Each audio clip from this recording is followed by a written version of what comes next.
Bonjour, je suis Eric Facra et je suis aujourd'hui avec le docteur Léa Leclerc et le professeur Benjamin Rolland qui travaillent tous deux au SUAL, qui est un département d'addictologie qui se trouve aux Hospices civils de Lyon et à l'hôpital Vinatier à Lyon.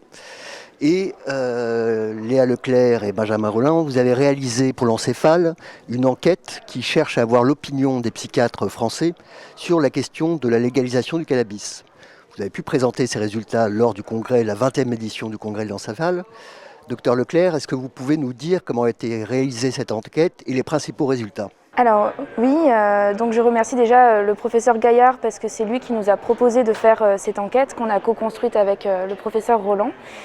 C'est une enquête qui est en ligne sur l'Encéphale online depuis le mois de septembre et elle renseigne sur beaucoup de dimensions, pas seulement sur la légalisation mais c'est aussi de tester l'opinion des psychiatres sur l'impact sociétal, sur l'impact sur leurs pratiques, sur les possibles effets bénéfiques ou délétères sur la société aussi en général et du cannabis à usage récréatif et médicale.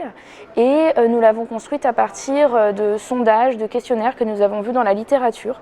Il y en a très peu concernant les psychiatres. En tout cas en France, c'est la première enquête à notre connaissance qui interroge cette spécialité-là, qui est quand même une spécialité aussi très exposée aux consommateurs de cannabis.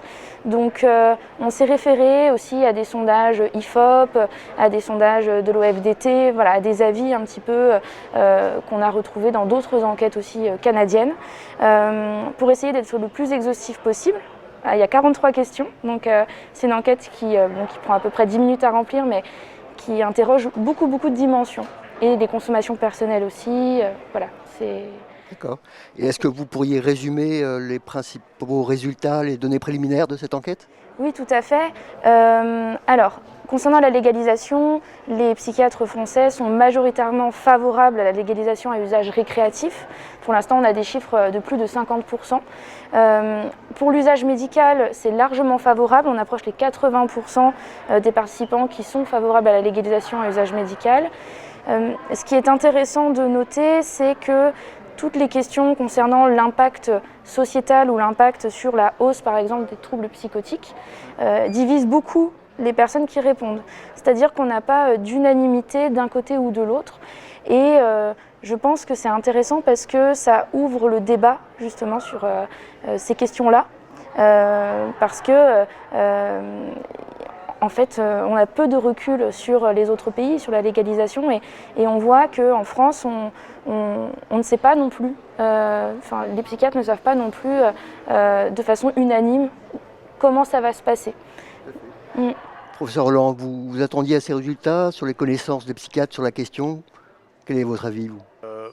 Déjà, effectivement, on voit que les psychiatres sont des citoyens français comme les autres, puisqu'ils pensent à peu près la même chose que le reste de la population. Je ne sais pas si c'est une bonne ou une mauvaise nouvelle.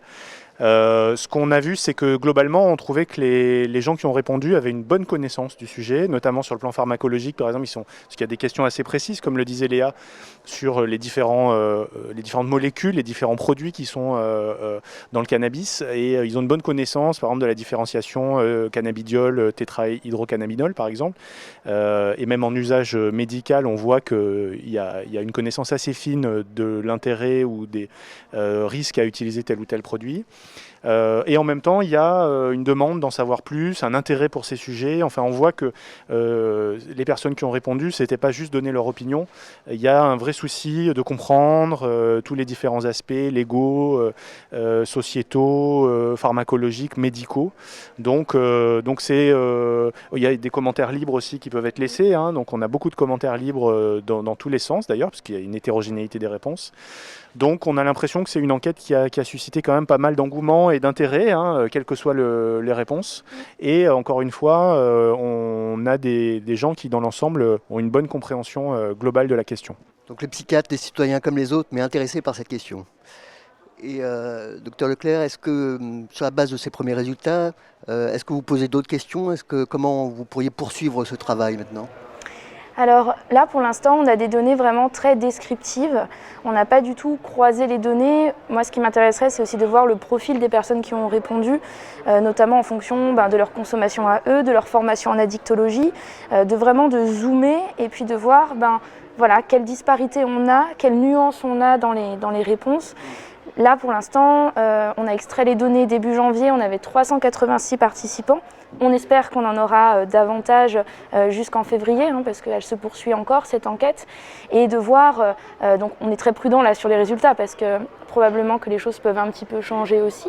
Et voilà, de dresser des profils et puis d'avoir des données beaucoup plus exhaustives par la suite. Très bien. Alors, une dernière question, professeur Roland.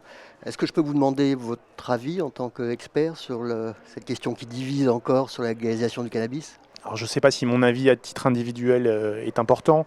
C'est vrai que d'une manière générale, dans la communauté addictologique qui s'occupe des personnes qui ont des problématiques addictives, ce qui est loin de résumer l'ensemble des usagers de cannabis, il y a beaucoup d'usagers de cannabis qui n'ont pas de critères d'addiction, mais il y a un relatif consensus, même s'il y a des exceptions, pour penser qu'il y a un certain nombre d'intérêts à une légalisation intelligente. Encore une fois, il y a plein de manières de légaliser, et l'expérience internationale le montre. Et une légalisation intelligente pour des acteurs investis sur la santé publique, c'est une légalisation qui pense en amont les questions de la prévention, les questions de limitation à des publics vulnérables, et le cannabis sans lever une question centrale de l'enquête, les publics les plus vulnérables, c'est avant tout les moins de 25 ans, parce que c'est quand même le risque psychiatrique qui est le plus important avec le cannabis. Donc c'est vrai que tout ce type de réflexion, de réinvestissement par exemple de recettes sur des actions de prévention et de soins, tout ça ne peut pas être fait dans un cadre prohibitionniste. Et à côté de ça, à titre personnel, là pour le coup, je fais le constat comme beaucoup que le modèle prohibitionniste jusqu'à présent se heurte à un échec. C'est-à-dire que plus on met des lois qui interdisent et plus il y a de consommation. En France, c'est le pays où la restriction est la plus importante. Les lois sont les plus sévères, notamment avec les usagers. Et pourtant, c'est le pays où il y a le plus de consommateurs. Donc il y a une espèce de fuite en avant qui n'a pas vraiment de sens et qui impose de revoir le modèle de fond en comble. Voilà ce que je peux dire. Maintenant, c'est des questions très complexes parce qu'il y a plein de choses qui sont en jeu autour de économiques, sociétaux. Qu'est-ce qu'on va faire parce qu'il y a un trafic énorme qui génère énormément de profits. Alors c'est sûr que si on légalise, il va falloir anticiper les conséquences que ça peut avoir sur la société. Mais en même temps, à mon avis, le bon sens voudrait qu'au moins on se pose cette question en dehors de clivages idéologiques tels qu'on peut les voir là avec la campagne présidentielle qui ne sont pas très intéressants sur le plan intellectuel. Merci beaucoup pour ce très beau travail et puis qui quand même donne des arguments pour avancer sur cette question et qu'on peut même soumettre aux politiciens parce que l'avis des experts est important à prendre en compte. Et j'espère donc que ce travail va se poursuivre et j'invite les gens qui assistent à cette interview de remplir encore l'enquête qui est en ligne du docteur Leclerc, du professeur Roland. Merci. Merci beaucoup.